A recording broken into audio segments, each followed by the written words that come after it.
Hello everyone, welcome back my YouTube channel. Very very good evening to all.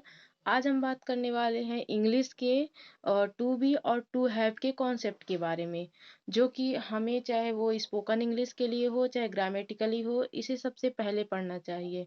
तो ये इस side हमने लिखा है टू बी और नीचे लिखा है हमने टू हैव, और इसी का हमने लिखा है जो कि एक समय से के लिए यूज करते हैं वो लिखा है। तो चलिए देखते हैं इनके स्ट्रक्चर क्या होते हैं। टू बी में आता है सबसे पहले subject plus is am are, is am, और फिर क्या होता है ऑब्जेक्ट होता है। फिर इसी का जब पास्ट बनाएंगे तो क्या आ जाएगा सब्जेक्ट प्लस वॉज या बर, वर या ऑब्जेक्ट हो जाएगा। फिर इसी का फ्यूचर बनाएंगे तो क्या हो जाएगा बिल और बी हो जाएगा प्लस ऑब्जेक्ट हो जाएगा।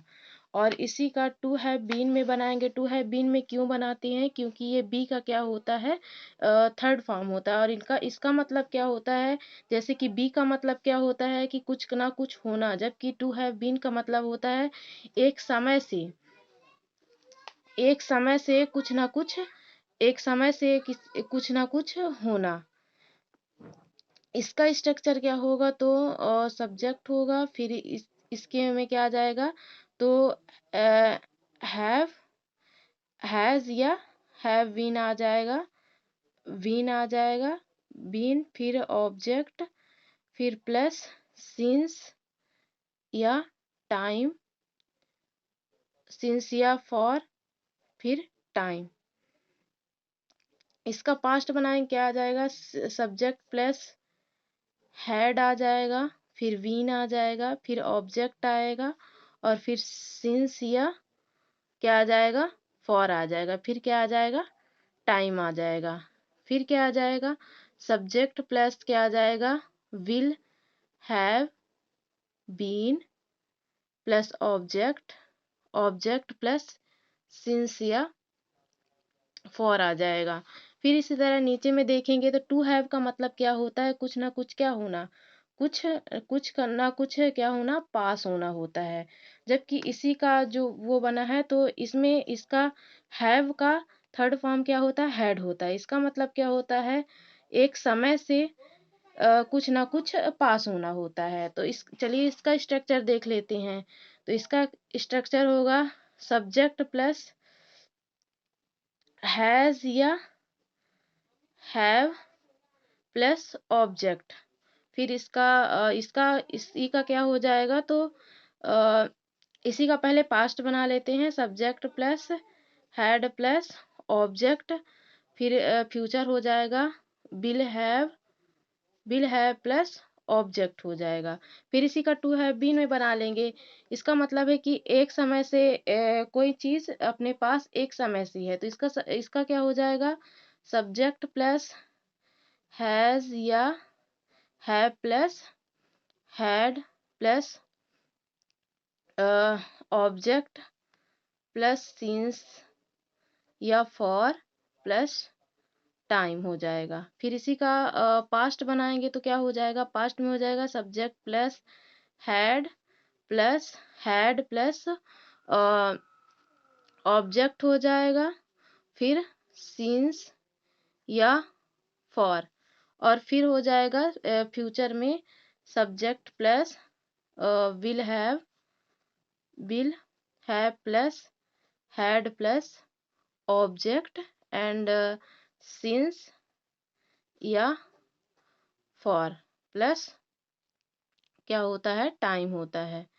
इसी तरह हम चाहें तो इसका क्या कर सकते हैं प्रैक्टिस भी कर सकते हैं। तो प्रैक्टिस में क्या होगा टू बी का क्या हो जाएगा, जैसे कि कोई इंसान कुछ ना कुछ है, तो इसका इसका हम यदि लेते हैं प्रेजेंट में, तो प्रेजेंट में जैसे कि मैं एक सेंटेंस बोलती हूँ और सारे सेंटेंस को हम क्या करेंगे तीनों टेंस में इस बोलने की कोशिश करेंगे। तो पहला सेंटेंस क्या है कि जैसे कि मैं एक डॉक्टर हूँ तो आई एम डॉक्टर, इसी का प्रेजेंट में क्या होगा ट्रांसलेशन तो आई वॉज डॉक्टर। और मैं एक डॉक्टर होंगी तो क्या होगा I will be your doctor. इसी का एक समय से हो जाएगा, जैसे कि मैंने कहा कि मैं जो है मैं एक साल से डॉक्टर हूँ तो I have been a doctor for 1 year, है ना। और इसी का पास्ट में बोलेंगे तो I had been a doctor for 1 year. और इसी का फ्यूचर में बोलेंगे तो फ्यूचर में ट्रांसलेट करेंगे तो I will have been doctor for 1 year. फिर ऐसे ही प्रैक्टिस कर सकते हैं इसमें कोई सेंटेंस लेकर, जैसे कि टू हैव है तो इसका मतलब क्या होता है, पास कुछ होना होता है। जैसे कि मेरे पास एक पेन है तो आई हैव पेन, उसके पास एक पेन है तो ही हैज पेन। और उसके इसी सेंटेंस का पास्ट बनाएंगे तो उसके पास एक पेन थी तो ही हैड पेन, और उसके पास एक पेन होगी तो he will have a pen. ऐसे ही इसमें बनाएंगे तो मेरे पास एक कार 10 साल से है तो have I have had car for 10 years. और फिर इसी का फ्यूचर में बनाएंगे तो कैसा होगा, तो I had this car for 10 years. और इसी का फिर बनाएंगे तो I will have had a car for 10 years होगा। ऐसे ही हम दूसरे सेंटेंस में भी प्रैक्टिस कर सकते हैं, जैसे कि मैं क्या हूँ, एक अच्छी इंग्लिश स्पीकर हूँ तो I am a good English speaker.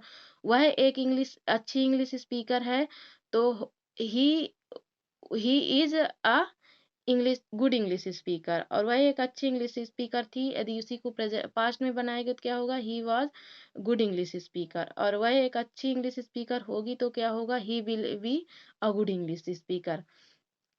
ऐसे ही यहाँ पे कर लेते हैं तो क्या होगा कि मैं एक वह एक अच्छी इंग्लिश स्पीकर कितने साल से है, तो 10 साल से है तो he has been a good English speaker for 10 years.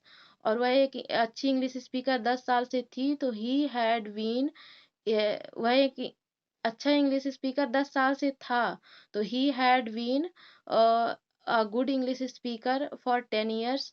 और क्या बोलते हैं, फ्यूचर में बनाएंगे तो कैसा होगा, वह 10 साल से एक अच्छा इंग्लिश स्पीकर होगा तो he will have been a good English speaker for 10 years. तो कैसा लगा आपको ये मेरा कॉन्सेप्ट, कमेंट करके ज़रूर बताइए। Thanks for watching my video.